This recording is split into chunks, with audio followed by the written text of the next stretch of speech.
Hey, how we doing, Boise State basketball fans? Welcome on into another edition of the Matt Bauscher Show. Joined, as always, by Matt Bauscher, former Boise State guard, now turned real estate. What's the right word? Real estate dominator, I guess. Matt, appreciate you, man. A lot to talk about with the win last night, and appreciate it as always, man. How's it going? Good. We haven't been on in a while. Not since the New Mexico game. Yep.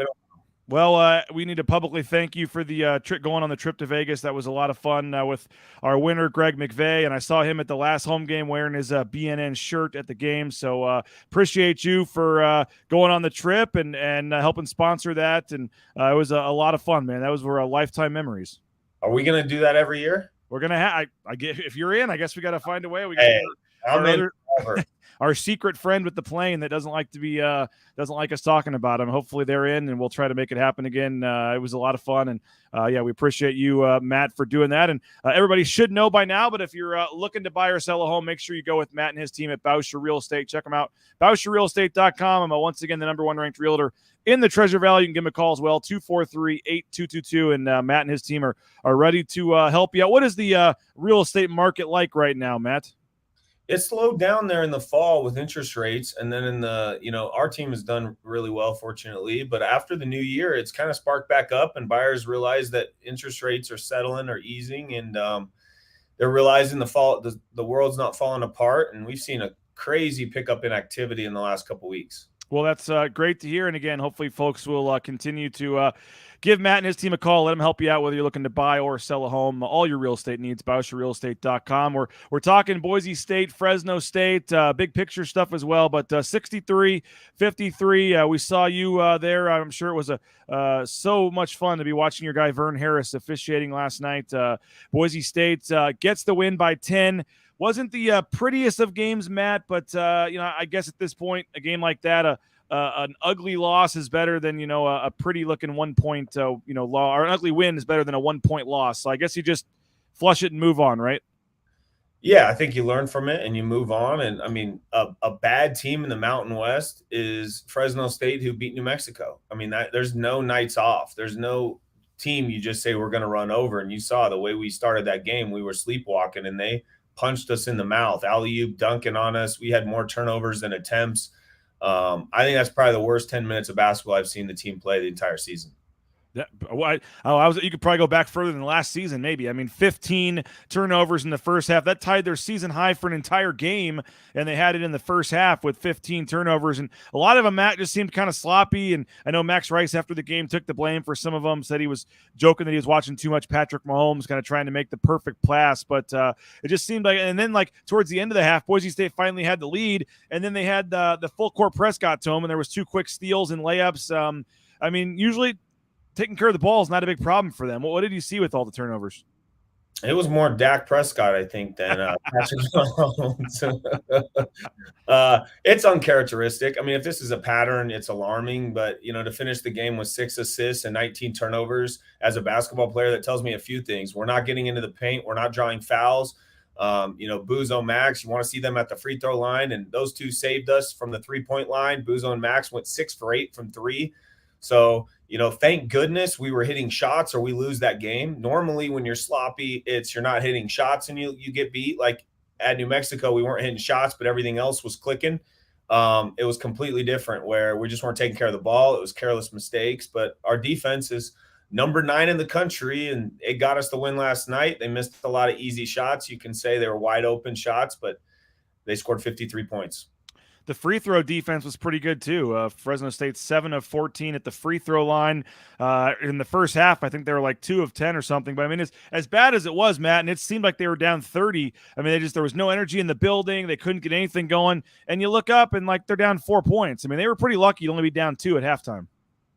Oh, no question. I mean, you could have been down 18, and then the way our offense was gelling, it'd be tough to come back from that. So a Mountain West win is a great win regardless. I mean, we're 16-5, 6-2 in the league, and the toughest the league has been. You got to be excited going into Saturday hosting Colorado State. Now, we can nitpick. We can find some things that they obviously need to improve on when you don't play well in a game like that. And you had all 5 starters in double figures, which is great. But those are the only 5 players that scored in the entire game. No bench points last night. What do you make of the lack of bench production? And they really didn't get a chance to play very much last night because when you're losing, no offense to the bench players, but your starters are the starters for a reason. And Leon kind of rode his 5 guys for the most part last night, and it worked last night. But I don't know if that'd be sustainable here moving forward.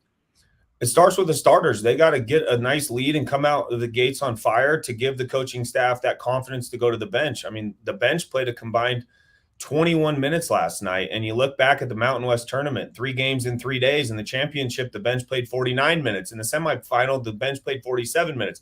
The bench you can't win 3 games in 3 days with the bench playing 21 minutes. The players know that. The coaching staff knows that. But, when the game is tight, you put in your 5 best players. So, hopefully, we can get off to a really good start on Saturday and give some of these guys that we're going to need in March because, the season's ticking. I mean, we're almost into February already. So it starts with the starters getting a nice cushion and giving that flexibility to go down to the bench. And it's hard as a bench player when you're not getting minutes to go in there and make something happen when, the horn rings and you're coming out.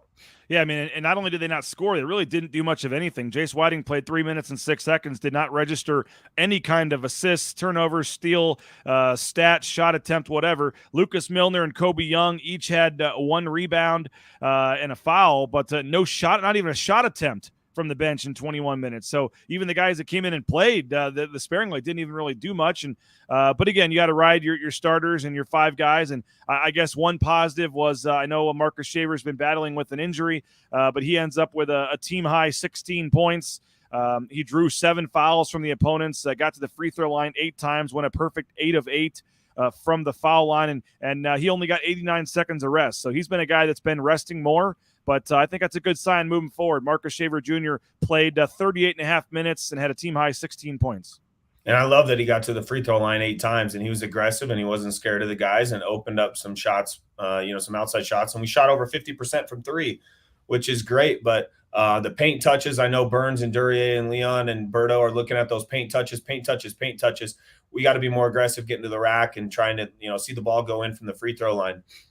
Only 2 second chance points for Boise State as well. Only 2 offensive rebounds for the Broncos in the entire game. Now they did shoot a decent percentage, so you're not going to have quite as many offensive rebounds when you're shooting okay from the field. But that's another area I think where they could improve, at least from last night, was the offensive rebound. But they do go 12 of 13 from the free throw line. And you mentioned that outside shooting, they were 7 of 13 from 3. So I think that you mentioned Abo 3 of 5, Rice 3 of 3. Degenhardt hit 1. So overall, we talk about Fresno State 2 of 25. I'm not sure if I've ever seen a team go 2 of 25 from 3. But Boise State had less attempts, but took advantage of it. At least they were hitting some outside shots. Yeah, I'm glad we got that win. Years past, that might be a game you lose at the very end, or it comes down to the last shot. And I'm glad it never got within 4 points, the last couple minutes, because then they throw in a couple threes and all of a sudden they squeak out of here with a win. Then you feel sick about it the entire season. Oh yeah, no doubt. Like I said, an ugly win looks a lot better than feeling a 1-point loss in terms of damaging your tournament resume. That was a quote unquote quad 4 game. I do want to talk about kind of big picture of the Colorado State game and also where the rankings look. But let's hear a quick bite from Leon Rice on the win last night. Sometimes you got to win ugly, and I told the team, that when you play a grind of a season like we're in, it's like a bell curve. Most of your games are going to be right in the middle. You're going to play some great ones on one end, and then you're going to play some tough ones on the other end where you don't play your best. And certainly that looked like that in the first half. But if you're a really good team, you can find a way on those nights like that. And, this team, the last couple of weeks or last 3 weeks or whatever, that's been a rough go. And 3 or 4 on the road, and then a really emotional game the other night. And so there is a human nature part of it that I think is involved. And we knew it wasn't by any means underestimating Fresno. We watched what they did against UNLV, and it was one of their best games of the year, I thought, and they looked great. And I think they created a lot of problems for us with their defense, making us turn the ball over, so they get credit. But then we threw some directly out of bounds and did some things that were really out of character. Max, he went 3 months without a turnover, and he had 7. Hopefully we'll never see that again in his career. And but the bottom line, it's a zero-sum game, and we came out on the right side, and that's what's important in these late games. You just got to find a way. There's no pictures. You're just going to look at it and go, "Oh, we got that done," and we don't play them again. So it was important. Matt, you obviously, played on a lot of teams and a lot of years. As good as you're playing, right? Every game's not going to be perfect. I mean, in games like last night, I know for the computer rankings and the Ken Palm and the net, like the margin of victory does matter and all the stats do matter. So not to say they don't matter, but the ultimate goal, in terms of getting to the tournament stuff is to keep winning. What is it like when you guys come out for a game and for whatever reason, whether it's focus or just shots not falling or there's no energy or you just don't have it sometimes? What's it take to dig deep and how important is to still, regardless of style points, try to at least get the win like they did last night? It's funny because we were laughing last night at the game, and they showed the instant replay at Boise State. I got to give mad props to. They were showing the replay right after the call, and I know that was an area of focus, and they did a really good job. And that charge call was hilarious because he calls the charge, points down at the line like he saw it, and the camera doesn't lie. And we were laughing, though, because what if the cameras followed us around and there was 10,000 people watching our every day, and any mistake we had was magnified. So we were laughing, and it was pretty humbling. But I think it's a good win. I mean, it's a long season. I'm glad we played on a Tuesday. Now they have Wednesday, Thursday, Friday to rest for Saturday and stay in your own bed with Saturday's, Colorado State. And we better not sleep on Colorado State. They went into St. Mary's, and they were number 22 in the country and then they beat them. And now Stevens, their guard, is back. They went into UNLV and won in Vegas. So they're going to be just like Fresno State. They're scrappy, and they'll get you on any given night. Boise State, number 22 in the net rankings right now. You got San Diego State at 28, New Mexico at 30, Nevada at 34, Utah State at 35. So the Mountain West, one of only 2 conferences, I believe, with the Big 12 to have at least 5 teams in the top 35 in the net ranking. Overall, I mean, that win at New Mexico would have been huge, obviously, and probably would have had them in the top 25 this week in the AP poll and stuff. But I mean, as long as they kind of take care of business, win these games, they should try to pick off, a San Diego State maybe or somebody. I mean, do you feel like Boise State's in a pretty good position to get back to the big dance at this point? Oh, without question. I mean, 16-5, number 22 net in the country. I mean, what Bronco fan wouldn't be elated if they would say, "Hey, we're going on a show January 25th, BJ." They're 16-5. The schedule they've had, and they're net 22 in the nation and top of the Mountain West. And oh, by the way, there's 5 teams in the Mountain West ranked very, very high. And you were pointing it out before the show, both conference losses only by 2 points. Yeah, we are the 257th most unlucky team. So I thought that was funny. The ball hasn't bounced our way, like it has some other teams, but they're grinding and they're together. And the good thing is they're great. They're great guys. They're going to get better. They're going to learn from this. And I bet you Saturday we see a whole different level. Now, I will say this one thing, Matt, that Boise State fans like yourself should be rooting for. South Dakota State, they are at 165 in the net right now. If they can get above 160, so 5 more spots, they can move up.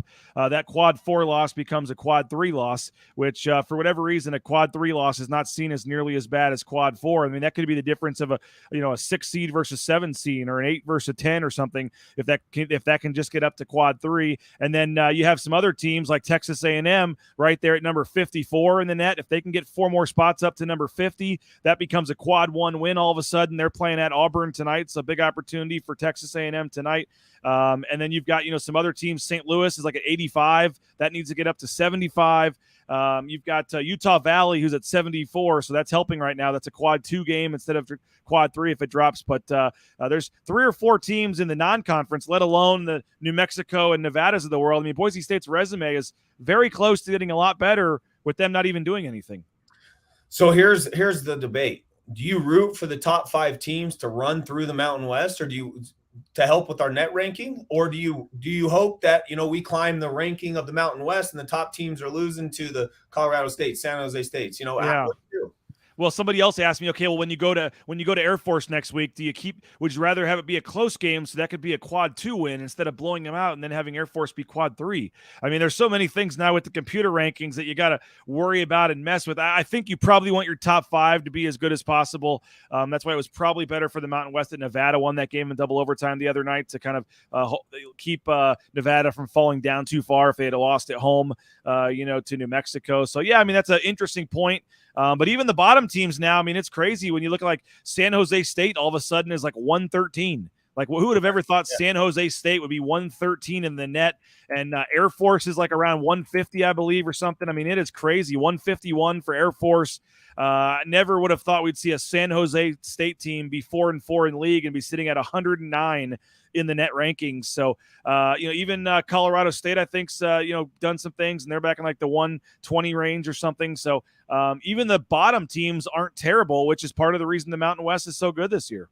Well, and when you lose a game, like when we lost at New Mexico, it didn't really hurt the net rankings. I mean, and when these bottom teams are playing, they're playing such a high league, the strength of schedule goes up and all the numbers do. But all the computer rankings, they are what they are. You can dive into them and focus on them, but there's a lot you can't even control. You just got to go out and play. Section 12, they call themselves the Helves. They sit behind you there, Matt, behind the bench. They were had some of the fatheads going. I know they're behind you, so you didn't see them a ton, but a lot of big BNN fans that sit up there, and they were chanting. I think they were 0 for 5 to start the game from the foul line. They were taking some credit for that with making them miss the free throws there.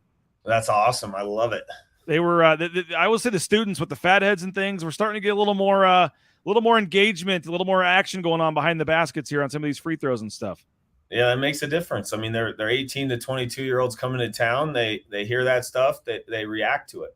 Well, final thing, Matt, we mentioned Colorado State on Saturday. Then they go to Air Force on Tuesday, which will be kind of a sneaky, tough game. Like I said, that'll be a quad 2 game, maybe quad 3, right on the border there, before next Friday at San Diego State, a big test. So kind of similar to last night, these next 2 games, just survive in advance. You'd like to win big and help the numbers and everything, but ultimately, if you can win these next 2 games, you're 18-5 and you're 8-2 and going into with first place on the line at San Diego State, right? Yeah, you take care of Saturday. They can't look to San Diego State already, obviously, but take care of Saturday, and then you're sitting at 17-5, 7-2 in an extremely difficult league. They got to be proud where they're at. And a 6 p.m. game. I mean, can we get a crowd, please? Oh, yeah. I'm bringing the kids. My wife's coming. We're excited. Yeah, we'll have the family there as well. A 6 p.m. game, perfect timing, and hopefully the last couple of Saturdays they've had some nice crowds. So hopefully, because Colorado State is better than Fresno State, and you needed a tough battle to beat Fresno State, so it's going to be even tougher against Colorado State on Saturday. So Matt, appreciate it. One more plug. Hope folks check out BauscherRealEstate.com. 243-8222 is the phone number to get in contact with you and your team. And I know you guys are ready. Got the phone handy to help folks that are ready with all their real estate needs. So right here, wait for the call. The call goes right to your cell phone, I'm sure. But we appreciate it, Matt, as always, and you're doing great work there. And we'll be seeing you courtside on Saturday, man. Go Broncos. There he is, Matt Bauscher. Thanks, everybody, for joining us. Sorry we didn't get to all your comments, but appreciate it. And I'll be back with Mike Prater tomorrow morning at 9 a.m. on BNN Live. Have a great rest of your day, and we'll talk to you later. Bronco Nation News, Bronco Nation.